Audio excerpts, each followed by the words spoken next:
Hello Internet. Today we're going to walk behind the rose with a 1984 film inspired by the Stephen King short story Children of the Corn, starring Linda Hamilton. I'm sure I've seen this. I think I've seen this on TV years ago. Really genuinely can't remember it, so I'm looking forward to revisiting it. I remember the creepy kid Isaac with the sort of Amish hat, but that's it. So let's go. We'll get one of our 5 a day with some Children of the Corn. What can we say about Children of the Corn? I was surprised, having watched it again, that it was a theatrically released movie, because it plays a lot more like something made for TV. There's a good movie in there somewhere. There's some great ideas with some poor execution, and I think one of the things that hamstrings it right from the start is a narrative decision that I think weakens the entire rest of the movie. Stephen King's short story starts off with a couple in a car driving somewhere, and there's a car accident and they hit a kid, and they go to a town and the town's all run down, and it's an unfolding mystery that eventually leads to the revelation that the children in Gatlin have taken on this cultish religion, have killed all the adults and kill everyone who reaches the age of 18, kill them on their 18th birthday.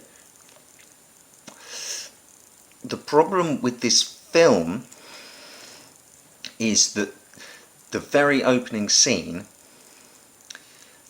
is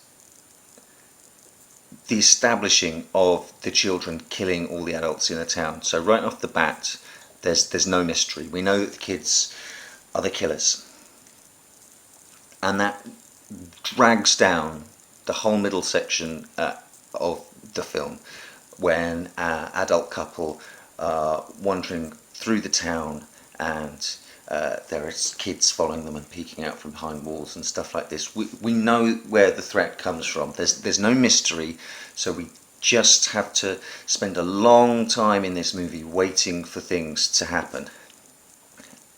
And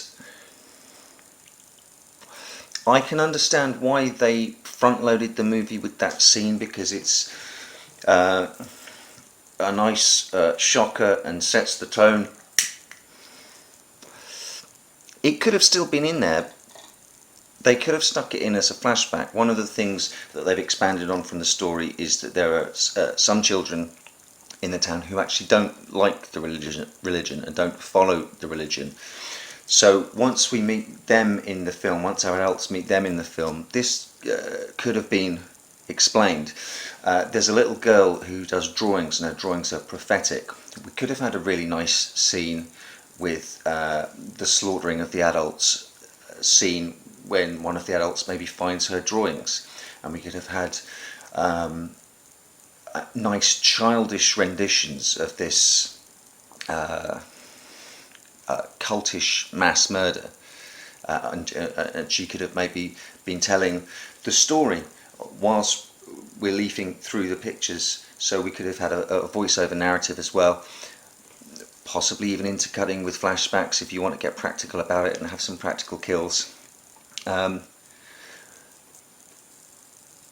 because it's all shown right up front,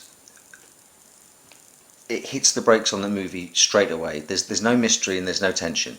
There's a lot of great ideas that could have been played on. There's a lot of great mythos to this. So the kids follow the orders of their god, who's only referred to as he who walks behind the rose. And that's an excellent sort of piece of mythos, that they feel the need to have a big bang ending with a villainous cloud in the corn rows, and a thing that moves underneath the soil, like Tremors a little bit. If you remember the effect in Tremors It's a nice little effect. If they had left He Who Walks Behind the Rose either just as an idea or as a shape and a thing hardly seen, it would have been much more powerful, because some of what this story is trying to tell about the power of ideas and the power of religious ideas and the warping of religion into something murderous and bloodthirsty and negative is a very powerful theme to explore, and I think an excellent movie could be made out of this. The children refer to the Blue Man, who happens to have been a police officer who tried to put a stop to this in the early days, and now his skeletal corpse is crucified in the middle of the cornfield, still wearing his blue uniform. And we see him right near the start of the movie as well. Wouldn't it have been so much better to, once we start getting introduced to this strange religion and hear about He Who Walks Behind the Roads and the Blue Man, and the Blue Man tried to stop He Who Walks Behind the Roads, and who is the Blue Man? Wouldn't it have been a wonderful reveal to have found out that the Blue Man is actually a crucified sort of skeleton of an old police officer and can't help them, like in The Lord of the Flies. If you've seen a movie version of The Lord of the Flies, or even better, read the book, the kids talk about, I forget the name of how they talk about him, but it ends up being the corpse of, I think it's the monster. They refer to him as the monster, but it ends up being the corpse of an old RAF pilot that ejected, and his parachute got caught in the trees, and it's just his skeleton hanging there. And the Blue Man could have been something like that. But right from the start, we know who and what that is. There's some good stuff in there.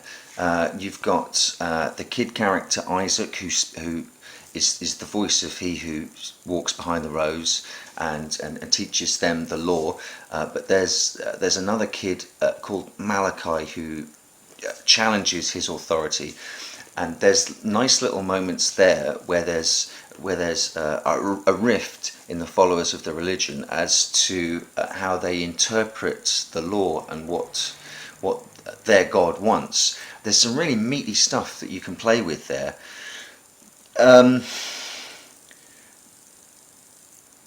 That never really pays off. One of the reasons it doesn't really pay off is because everything's already been front loaded, and we already know what the cult is and does. I would have loved a story arc to this much more like The Wicker Man, which also deals in pagan religion and sacrifice and ritual, but we learn about it slowly throughout the movie, and it builds a creeping sense of dread till the final reveal and the sacrifice of the Wicker Man and the ultimate payoff. And the Wicker Man is such a brilliant and classic example of slow building suspense and dread. And once the reveal's at the end, the payoff for that movie is that you can watch it a second time, now knowing what's coming, and still feel the dread and the build-up, because you're aware. First time you watch that movie, you're with Edward Woodward's character, not really knowing what's going on, so you're with the hero protagonist. Second time and multiple times after that you watch it, you're in the position of the islanders in The Wicker Man, knowing what's going on and seeing him stumbling around and fumbling around and falling for the traps that have been laid for him. But we don't get that here. We don't get those kind of reveals here. It's really unfortunate. I really want to like this movie, but it is so flawed. The pacing is so off because all the suspense got drained out from it right from the start. It's got some really interesting and powerful things to say about religion and the interpretation of religious texts, that it doesn't go far enough for my liking. It's such a wasted opportunity. I don't want to dump on this movie, but it's one of those cases where you watch a movie and see what could have been.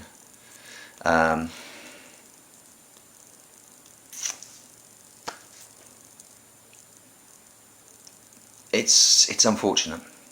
It's really unfortunate. I hadn't seen it for a long time. I really wanted to like it. Really wanted to rediscover something that was excellent, and it's unfortunately it's a letdown. There are intriguing things in there, and there are ideas in there that will stay with me and play around in my mind, but they'll play around in my mind because this is one of those films where you watch and you want to fix it. Where did it go wrong? Where did it break down? How can we fix it? How can we make it a better film? So I'll be thinking about Children of the Corn, I would imagine, for the next week or so, just tinkering away with it, just working out how the script could have been retooled, how the backbone of the story could have been improved. Yeah, this one's going to frustrate me for quite a while, because it could have been potentially excellent, and unfortunately it wasn't. So rather than carry on repeating myself, I think we'll draw this one to a close.